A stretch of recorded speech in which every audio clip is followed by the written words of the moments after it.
Welcome to A Real Authority. Now, AMC Theaters usually hosts screenings for a never-before-seen film in the form of AMC Screen Unseen. For horror movies, they usually do Scream Unseen. They usually reveal the MPAA rating and the runtime beforehand, but sometimes they also do the movie of the week or big blockbusters, but not all the time. It's a relatively new program. I think they started in 23. So yeah, I haven't really gone. I went like 2 years ago, in which it was a movie that I wasn't exactly looking forward to. But when the runtime and the MPAA rating of yesterday's showtime got revealed, I knew it was going to be Primate from the start, and yeah, I was right. So thank you AMC for hosting this screening, as it was my 5th most anticipated film of the year. Simple premise is Lucy, played by Johnny Sequoia, and her friends basically go to her family's house, in which they spend the weekend chilling with her pet chimpanzee named Ben. However, when Ben gets bit, he starts developing rabies and a killer instinct, in which his sense of reality and control is gone. So it's up to Lucy and her friends to find a way out of there for their own survival, because Ben is no longer Ben.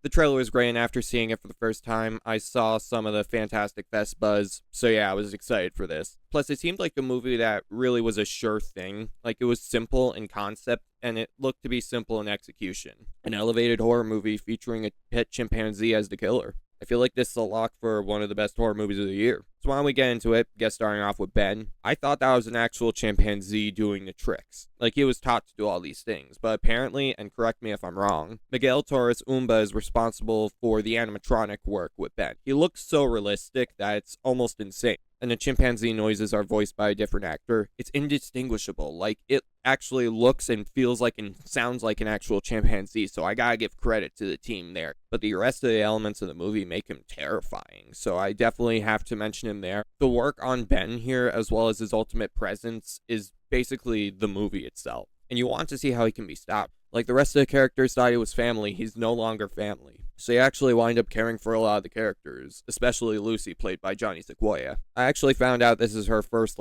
major role, and honestly, she's great. She has a career ahead of her, and I'm interested in seeing what she does next. Her character is very compelling, as she basically has to find a way out of the situation while also coming to terms with the fact that Ben is no longer Ben.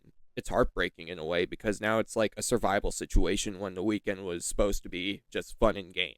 So yeah, Sequoia sells that 180 pretty well as the terror, as well as the shock that the movie basically gives her. So yeah, she's one of the characters you wind up caring about after Ben turns. Maybe not Jess Alexander as Hannah, but I feel like mentioning her is kind of important because she just sells her character pretty well. She's basically the Rachel McAdams in Mean Girls of the Primate cast. Like, she's not entirely selfish. Like, once the situation goes down, she is a bit more, smart survival instincts about it, but throughout the entire runtime, you're like, the actress is really selling her as a jerk. Johannes Roberts' directing and screenplay alongside Ernest Riera were great as well, and it was shocking to find out that Roberts wasn't exactly a revered director. Like, he's directed other major projects, but said major projects are very divisive, to say the least. I haven't seen them myself, but when seeing the work on display from Roberts, you can't honestly tell. He does a tremendous job with the directing and screenplay, making this situation more suspenseful than perhaps any other director would, or any other conventional director, I guess. It just feels like Roberts was trying to do something new with the horror genre, despite a simple premise, because it is simple at the end of the day.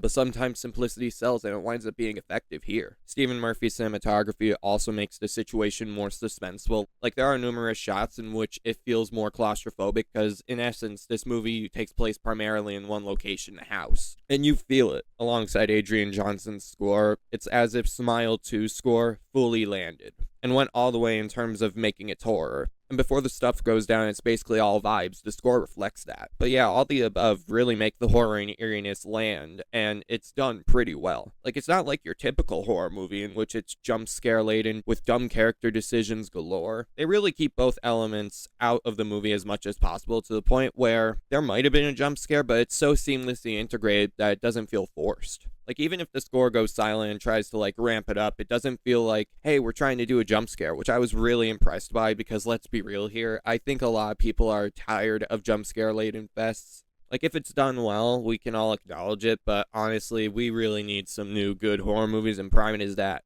Also, the pacing, 1 hour and 29 minutes, it may feel a bit longer than that, but that's because the movie offers a lot with this simple premise, to the point where it never feels long. You're absolutely engaged with it the entire time.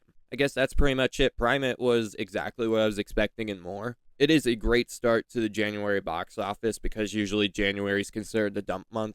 I really hope this movie succeeds, even if it's gonna compete against Avatar. It really is a horror movie that I feel like if you're sick and tired of like the conventional horror movie tropes, this movie really tries to subvert them, and it does subvert them. With a simple premise that is executed flawlessly to make for just a great horror movie that really does not need to overstay its welcome or overload you with a lot. It's as simple as this. Do you want to see a survival horror movie with a pet chimpanzee as the ultimate threat? You're going to get exactly that, and you'll be on for the ride the entire time, because the real authority approves. 10 out of 10.